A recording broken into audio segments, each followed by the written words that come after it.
Hi, welcome. Enjoy the content, subscribe, and turn on notifications. Michael Harrison always valued predictability. After a decade living with Allison, he could predict the smell of the coffee she left in the kitchen before leaving, the way she zipped her bag with an exact pull, the difference between her smile on a happy day and on a tough day. But on the morning the news arrived, everything seemed to vibrate out of place. Allison received a call from her sister, Rachel, telling her that their old high school teacher, Miss Jordan, had passed away in Cedar Falls. Miss Jordan hadn't just taught them literature, she had taken them in when their father moved out of state and their mother buried herself in night shifts to support the family. Allison hung up, took a deep breath, and explained to Michael that she needed to travel. There was no drama, no request for permission, just an irrevocable tone because some griefs demand physical presence, lit candles, hugs too tight to bear. Michael didn't like imagining the house empty, but he held back the fear of being alone. He said it was fine, that he'd take care of the garden and the dog. Allison squeezed his hand and went to pack her suitcase. The next day, before sunrise, Rachel arrived honking.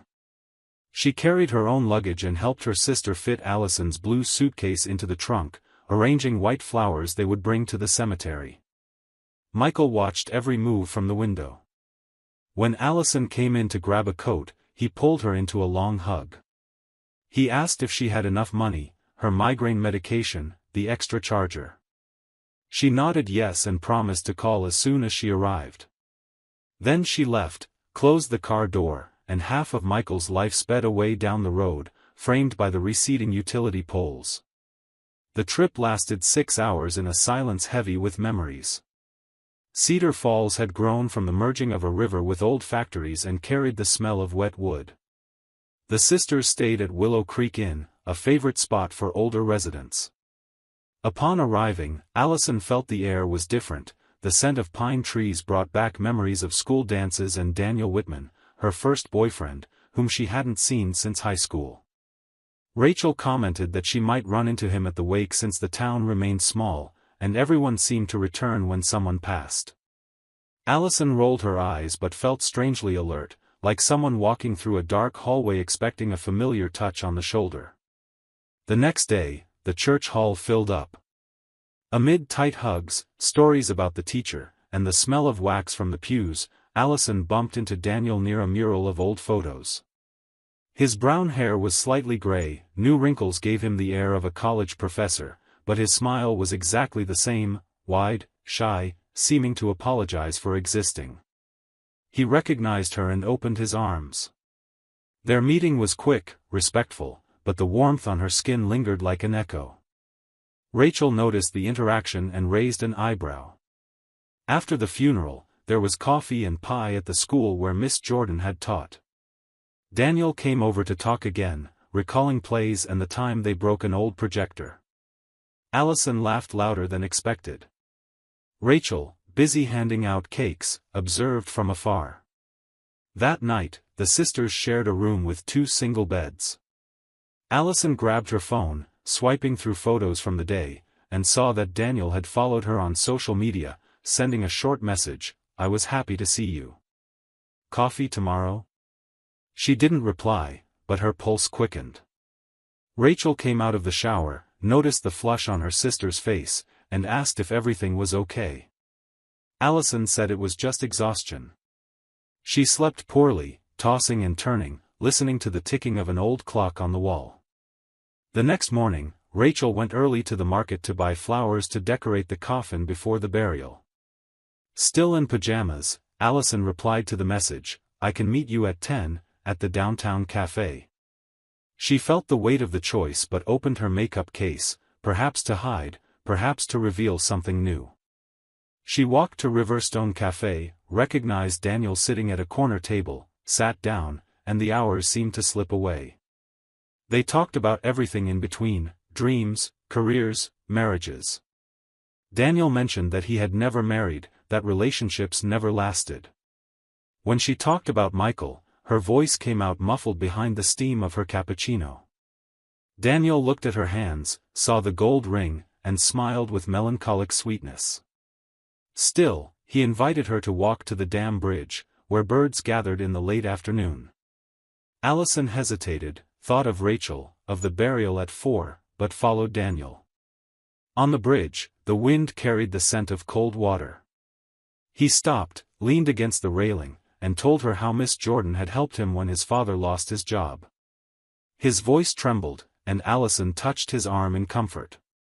The electric contact, ancient, reignited something. Daniel turned his face, and before she realized it, they were kissing. It was a long kiss, deaf to the sound of the river. Her phone vibrated, but she didn't answer.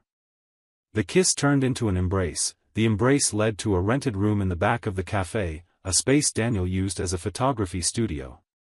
When the door closed, Allison pushed the guilt to the future and surrendered to a past too colorful to hold in her hands. Afterward, sitting on the edge of the makeshift bed, she dressed hurriedly. She told Daniel she couldn't miss the burial. He agreed, promising silence. Allison rushed back to the inn, changed her blouse, washed her face, and found Rachel ready to leave. She apologized with the first excuse that came to mind, losing track of time while wandering around town. Rachel found it odd, but the moment demanded haste. At the cemetery, the sisters stood side by side. Allison cried as much as expected, maybe more, maybe for different reasons. The following days slipped by without further meetings. Allison avoided the town center. Rachel, busy with paperwork, didn't notice her unease. On Saturday, they returned home. Michael waited at the door, holding the dog's tail as it spun in circles. He hugged Allison with timid affection, inhaling the perfume she'd worn in adolescence, a detail that felt out of context. That night, Allison left her suitcase in the corner of the room, promising to unpack the next morning. Michael suggested she rest, but it was he who seemed restless, pacing the kitchen until late. On Monday, when Allison returned from work, she found Michael sitting at the table, 2 stacks of paper in front of him, the dog curled in a corner as if sent there. Michael pushed a thick envelope toward her. Inside were divorce documents already signed by him and, among the pages, 4 printed photographs, Allison and Daniel kissing on the bridge, entering the building hand in hand, leaving hours later. The late afternoon light made everything indisputable. Allison felt the ground disappear. She stammered, saying it had been a slip, a moment of weakness, that she loved Michael, that it meant nothing. Michael, in a low voice, replied that the meaning no longer mattered. Only the fact remained. He asked her to consult a lawyer and let him know if she wanted to contest anything about the house or the car. Allison cried, tried to take his hand, but Michael pulled away like someone shielding himself from fire. She asked how he had found out. He said he'd received an anonymous email with the photos and a marked date. No traceable sender. He concluded that if this had surfaced in the world, he couldn't keep pretending trust. Allison spent the night pacing the living room, holding the photos, seeing herself from the outside, like a character in a bad movie. In the hallway mirror, she saw the reflection of the woman who had betrayed in silence. The next day, she packed a small suitcase and temporarily moved into a coworker's apartment. The following weeks dragged on in bureaucracy, signing papers, dividing furniture. Michael sold the house and moved to a simple loft near the local university, claiming he needed fresh air. Allison apologized in messages, phone calls, letters never answered. Their life together, built over a decade, condensed into labeled boxes and separate bank accounts. Meanwhile, Rachel called frequently to check on Michael. At first, she offered practical help, like bringing food or picking up documents. He declined, but one day he accepted a quick coffee at the bakery next to his workplace. Rachel showed up in office clothes, a tired smile, and Michael felt a strange relief, talking to someone who understood both the loss of the teacher and the destruction of the marriage. They talked about growing up in Cedar Falls, about Miss Jordan, about how some bonds break without warning. Rachel mentioned she had always admired Michael's patience, considering him the perfect counterbalance to Allison's impulsiveness. He winced, flattered and sad. The coffee became a habit, then short dinners, then Sunday walks with the dog. Neither named what was happening, but in the small gestures, a napkin handed to wipe sauce, an arm brushing against another in line at the movies, there was electricity. Michael felt guilty, as if betraying Allison even though divorced. Rachel, for her part, woke up startled in the middle of the night, wondering what kind of sister falls in love with her ex-husband. One day, after accompanying him to a medical appointment, she invited him to dinner at her apartment. They started with wine, talking about old camping trips. The conversation grew confessional, soft, and Michael noticed the loneliness shrinking. He thanked her for the evening and left, but days later they embraced their desire. The relationship took shape in silence. The day of the final hearing arrived.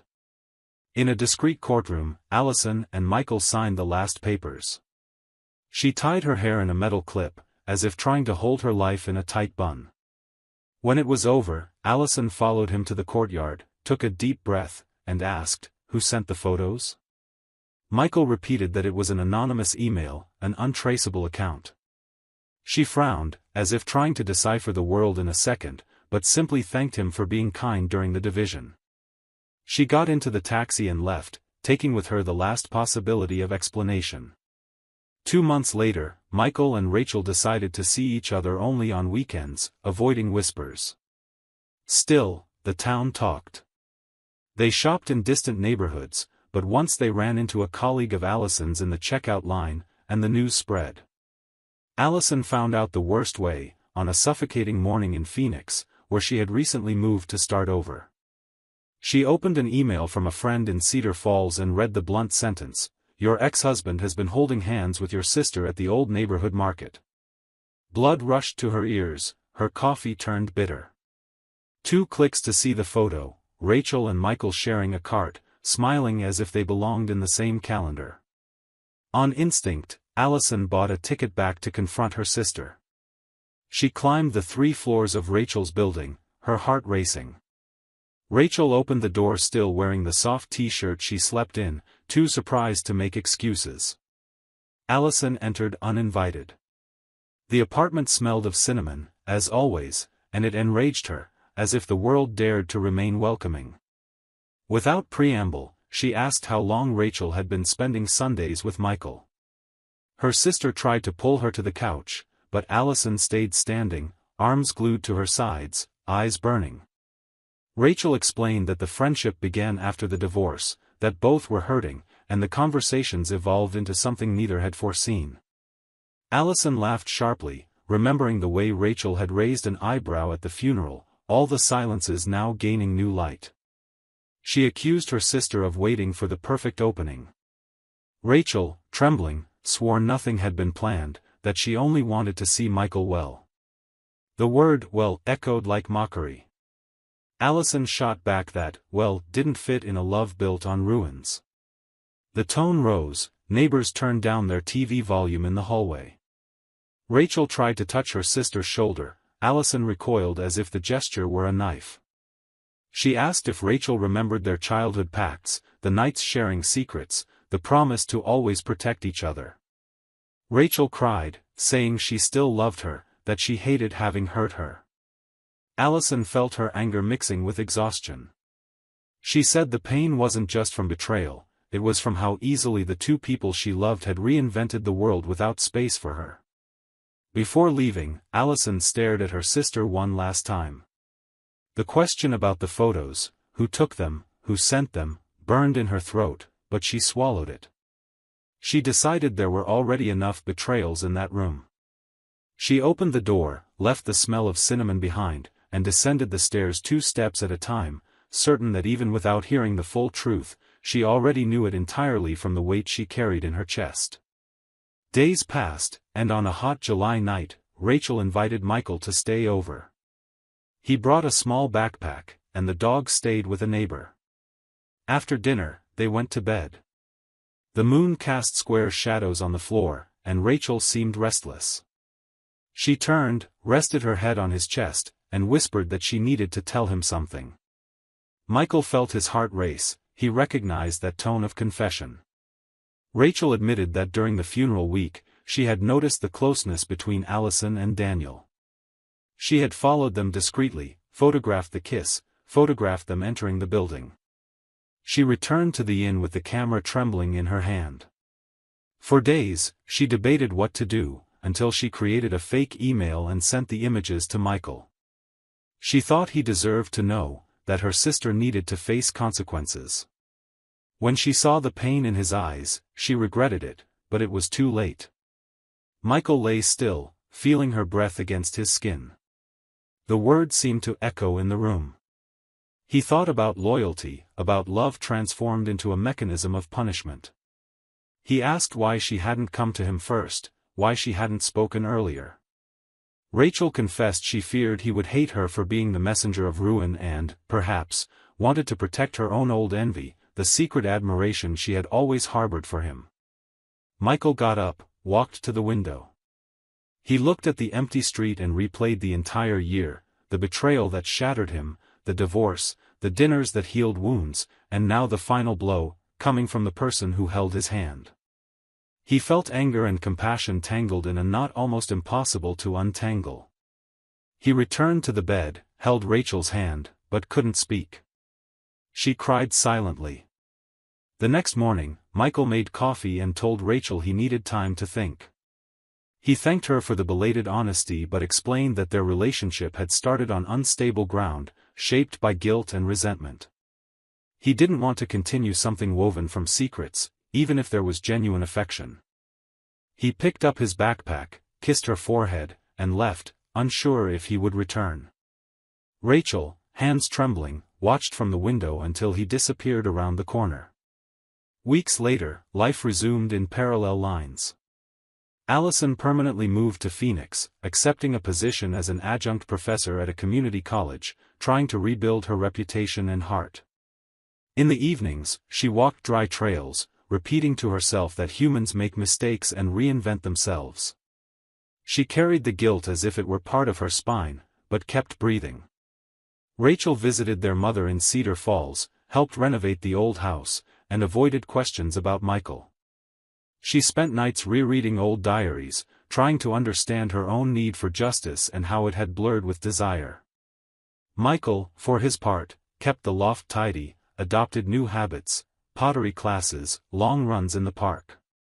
He discovered that silence could be honest company when trust in people felt fragile. Occasionally, he took the car and drove along secondary roads, listening to podcasts about astronomy. He liked the idea of stars dying and being reborn in new forms, as if the universe were patient with its internal explosions. One Wednesday, he received an envelope without a sender, containing only a photograph of the dog running on the beach, an image Allison had taken years ago, forgotten on an old computer. He smiled without bitterness, stored the photo in a book, and went out for a walk. A few months later, at a retirement party for a colleague, Michael ran into Rachel. It was a brief, cordial encounter. She smiled with some shyness, and he returned it. They talked about their mother, the new school in Phoenix, the pottery classes. Neither mentioned confessions nor promises. They said goodbye with a short, careful hug. Michael realized he still cared for her but also saw that some loves are born at the wrong time and need to become quiet affection. When the year ended, Michael sat on the loft's balcony watching the first snow fall. He took a deep breath, felt the cold air fill his lungs, and thought that despite everything, he was whole. He had no desire to return to the old places, but he also didn't carry a wish for revenge. He had learned that the truth, even if it hurts, is better than comfortable ignorance, but also that the truth can come tainted by the fears of the one delivering it. That night, he lit a small candle on the table. The dog lay at his feet, nudging for affection. Michael stroked the animal's head, watching the flame dance, and understood that some flames consume, others illuminate. It was up to him to choose which to keep lit. The candle continued to burn steadily while the snow covered the city in fresh white, suggesting, without promising, that every mark on the ground can disappear under enough winter, giving room for different footsteps to write a better map the next day. Thank you for watching the video. If you enjoyed it, Don't forget to subscribe to the channel and turn on notifications so you won't miss any updates. See you next time.